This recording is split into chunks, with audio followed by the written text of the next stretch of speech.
Gate TV KPM. Okey, baiklah, mereka nampak macam dah sedia, Ego. Ya, betul. Tapi balik semula kepada soalan saya tadi, Ego. Kenapa tadi ada macam masalah ataupun bunyi berdengung? Gangguan, ya. Gangguan itu datangnya sebab kemungkinan mikrofon Sean pakai tadi terlalu dekat dengan perkakasan yang lain.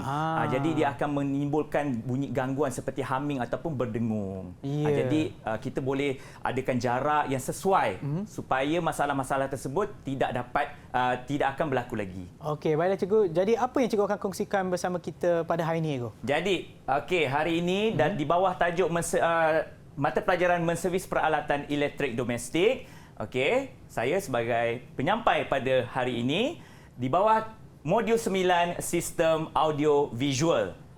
Jadi di bawah sistem audio visual ni pula kita ada 9.1 sistem siar raya. Saya akan fokuskan hanya kepada sistem siar raya. Jadi untuk pengetahuan anak-anak murid yang berada di talian dan juga di rumah, kita ada 6 standard pembelajaran pada hari ini. Yang pertama, kita menyatakan kategori sistem siar raya. Yang kedua, menyatakan peralatan bantuan dalam sistem siar raya. Yang seterusnya, mengenal pasti jenis dan fungsi peralatan bantuan sistem siar raya. Kemudian kita akan melakar simbol peralatan bantuan dalam sistem siar raya. Kemudian kita merancang pemasangan sistem siar raya dan yang terakhir menservis sistem siar raya. Jadi saya teruskan, kita kena kenal pasti dulu. Kita kena tahu dulu apa itu sistem siar raya. Kebanyakan orang jarang perkataan sistem siar raya disebut. Selalu mereka akan sebut PA system. Apa tu PA system? PA system sebenarnya PA system dalam bahasa Inggeris, iaitu Public Address System.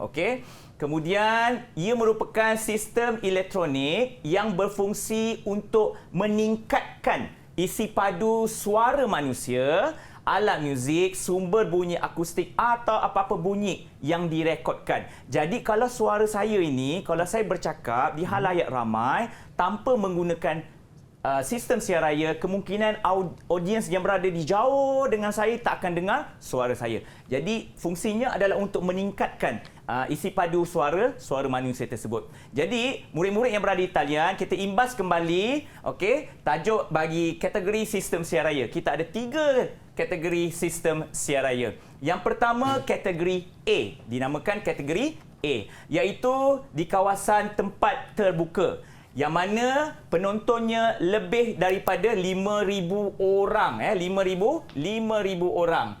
Kemudian kita ada kategori B di dalam dewan, iaitu penonton lebih daripada 500 orang. Jadi kedua-dua kategori ini hampir sama, cuma yang membezakan adalah bilangan audiens saja. Contoh kategori A seperti di stadium, di padang, di dewan dan sebagainya. Kategori B masih lagi di dalam dewan, di masjid boleh dan juga bilik-bilik kuliah yang besar. Seterusnya kita ada kategori C, juga di dalam dewan yang mana penontonnya kurang daripada 500 orang. Seperti bilik-bilik mesyuarat, bilik-bilik serbaguna, itu kita namakan sebagai kategori C. Seterusnya kita nak tengok apa peralatan bantuan dan juga perkakasan dalam sistem siar raya. Murid-murid kena kenal pasti ada lebih kurang 8 peralatan bantuan perkakasan sistem siar raya. Yang pertama kita ada mikrofon. Seterusnya kita ada pembesar suara. Seterusnya kita ada penguat. Seterusnya kita ada pengadun. Seterusnya kita ada kabel-kabel, iaitu kabel mikrofon.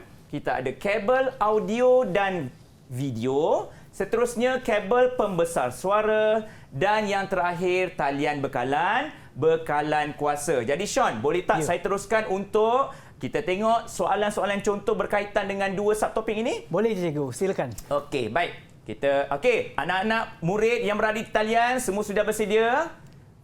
Semua sudah bersedia. Baik. Soalan contoh 1. Raja X menunjukkan 3 jenis tempat yang menggunakan sistem siar raya. Tuliskan kategori sistem siar raya yang digunakan dengan menulis A, B dan juga C pada ruang jawapan. Jadi dekat sini yang kita nak tengok, dia suruh kita namakan ataupun kategorikan sistem siar raya ini daripada A, B dan juga C pada ruang jawapan. Kita ada 3 gambar yang disediakan. Murid kena kenal pasti ketiga-tiga gambar ni di mana lokasinya. Di mana lokasinya. Jadi, murid-murid yang berada di talian, bantu cikgu siapa yang suka rela untuk menjawab bagi ruangan yang pertama. Okey, Kabil, silakan Kabil. Jawapan yang pertama ialah B. Ialah Dewan tertutup. saya belum tanya lagi, dia dah jawabkan di mana kawasannya tu. Bagus Kabil. Jadi di dewan tertutup ni kategori B sebab audiensnya lebih daripada 500 orang. Kita tengok jawapan ni. Ya, betul. Itu jawapan yang ruangan pertama. Tahniah. Okey, seterusnya kita ada gambar yang kedua. Siapa yang nak bantu saya untuk jawab soalan yang kedua? Hakimi. Laju angkat tangan ya. Di dalam bilik mesyuarat, iaitu kategori C.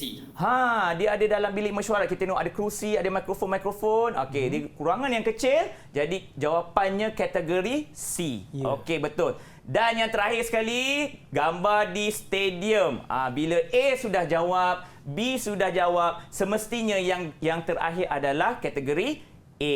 Yang mana kategori A melibatkan penonton lebih daripada 5,000 penonton. Okey, kita teruskan dengan soalan contoh 2. Cikgu, saya ada satu soalan cikgu. Boleh. Sebab sekarang ada banyak di antara kawan-kawan saya yang kahwin cikgu. Ya, sekarang musim ada kahwin. macam kedua kahwin tu semua kan cikgu. Ya. Tapi berdasarkan kategori yang cikgu dah terangkan tadi ya, kategori yang manakah sesuai untuk majlis perkahwinan cikgu? Okey, kita tengok pada bilangan audiens dan juga tempat. Ya. Okey, selalunya tempat untuk kategori untuk majlis perkahwinan lebih sesuai dalam kategori B. Di mana audiensnya ataupun penontonnya lebih daripada 500 orang. Tak mungkin capai sampai 5,000. Kategori A tidak boleh. Jadi kategori C pun terlalu kecil. Terlalu kecil jadi pun tidak sesuai. Jadi untuk kategori untuk majlis perkahwinan kategori B. Okey, baik cikgu. Okey, baik Baik, saya teruskan boleh? Boleh cikgu, silakan. Okey, baik. Soalan contoh yang seterusnya. Raja X menunjukkan peralatan bantuan sistem siar raya. Okey, berdasarkan Raja X, namakan. Okey, dia punya kata kunci adalah namakan. Namakan peralatan bantuan itu pada ruang jawapan.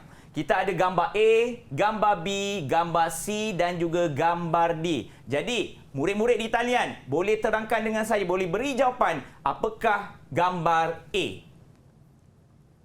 Kabil lagi. Okey. Gambar A ialah pengadun.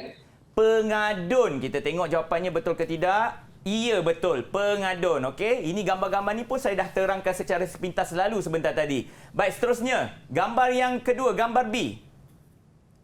Hakimi. B adalah pembesar suara. Pembesar suara. Betul. Okey, pembesar suara. Seterusnya, gambar yang ketiga, gambar C. Ya, Zul Husni. C ialah mikrofon. Mikrofon. Ni memang kita dah boleh tahulah gambar tu memang mikrofon ya. Ya, betul. Tidak lari, memang mikrofon. Dan yang terakhir, siapa? Irfan saya sebelum jawab. Ya, Irfan, silakan. Dia ialah penguat. Penguat. Okey, betul. Jadi murid-murid ni kena kenal pasti gambar-gambar baru dia boleh jawab untuk menamakan peralatan bantuan pada ruang jawapan. Ya. Okey, saya teruskan lagi Sean. Ya, cikgu. Okey, soalan contoh 3. Okey, berikut merupakan ciri-ciri sistem siar raya bagi kategori A dan juga kategori C. Jadi kita ada penyataan P, kita ada penyataan Q, R dan juga S. Di mana P adalah digunakan di dalam dewan dengan penonton melebihi 5,000 orang penonton. Kategori Q digunakan dalam dewan penonton kurang dari 500 orang. Kategori R, maafkan saya, penyataan R adalah digunakan di dalam kawasan yang luas dan penyataan S digunakan di dalam kawasan yang kecil. Jadi soalannya, kelaskan penyataan itu dengan menulis P, Q, R dan juga S pada ruang jawapan. Dia nak kita tulis P, Q, R dan juga S. Jangan tulis huruf lain. Jangan tulis huruf lain. Kita ada 2 kategori saja, kategori A dan C. Jadi kita lihat yang mana kategori A. Bila kita dah jawab kategori A, bermaksud selebihnya confirm ataupun sudah pasti adalah kategori C. Jadi murid-murid di talian, apakah jawapan bagi kategori A? Okey, Hakimi. Kategori A adalah P dan R. P dan R kerana melebihi 5,000 orang dan juga kawasan yang luas. Kita tengok betul ke tidak? P dan juga R. Okey, betul. Jadi kalau kedua-dua jawapan itu sudah ditulis dan dah pasti, jadi yang selebihnya Q dan juga S sudah semestinya pada jawapan kategori C, Q dan juga S. Jadi itulah antara tiga contoh soalan contoh untuk kategori sistem siaran raya dan juga jenis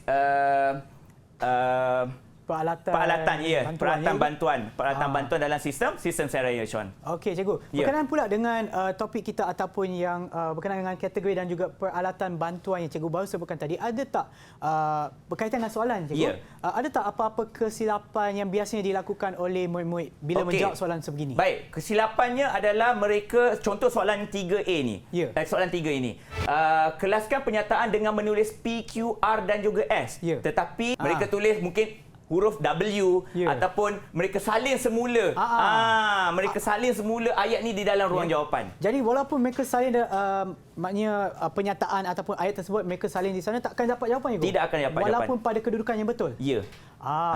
Okey, baik. Jadi sebab soalan dia nak pernyataan dengan menulis P, Q, R dan juga S. Tidak perlu salin, hanya tulis huruf yang diberikan sahaja. Okey, baik, cikgu. Dan sebelum kita mengakhiri segmen kita, cikgu, mungkin cikgu boleh berikan sedikit rumusan bagaimana kita dapat kategorikan mengikut sama ada kategori A, B ataupun C. Apa poin ataupun apa keywords ataupun kata kunci supaya kita dapat tahu yang tu adalah kategori A. Okey, kita B tengok ataupun C. pada bilangan penonton ataupun bilangan audiens yang mana 5,000 ke atas sudah semestinya adalah kategori A.